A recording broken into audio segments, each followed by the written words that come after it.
If we look at our life, it seems in the past 100 years, life been accelerating quite fast. Yeah. In the past 20, It's much getting faster. faster and faster. Is it more slow? So my question is really, how life will be in Earth 20, 30, 50 years from now? Our education, our transport. How do you see it?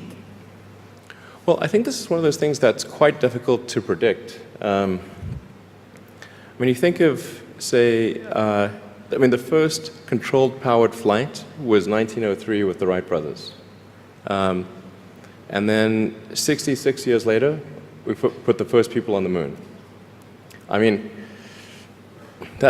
if you'd ask people, say in 1900, what are the odds of man landing on the moon, they would have said that's ridiculous. And if you try to talk to them about the internet, they would not even know what the heck what are you even talking about? Like, this sounds so crazy. But today, with a $100 device, you can video conference with anyone in the world, on the other side of the world. And if you have a Wi-Fi connection, it's basically free. Free to have an instant visual communication with anyone, or even with millions of people. With social media, you can communicate to millions of people simultaneously. You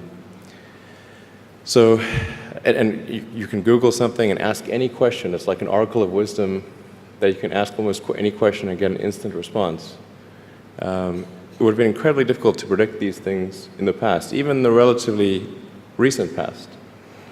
So I think the one thing that we can be quite certain of is that any predictions we make today for what the future will be like in 50 years will be wrong. That's for sure. I mean, I think directionally, I can tell you what I hope the future has, as opposed to maybe what it will be, because this may just be wishful thinking.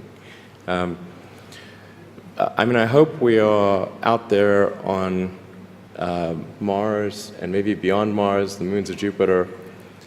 I hope we're traveling frequently throughout the solar system, perhaps preparing for missions to nearby star systems. I think all of this is possible within 50 years. And I think that would be very exciting to do that. And I think we'll see autonomy and artificial intelligence advance tremendously. I think that's actually quite near term. My guess is in probably 10 years, it will be very unusual for cars to be built that are not fully autonomous. 10 years. 10 years from now. Yeah. I think almost all cars built will be capable of full autonomy in about 10 years.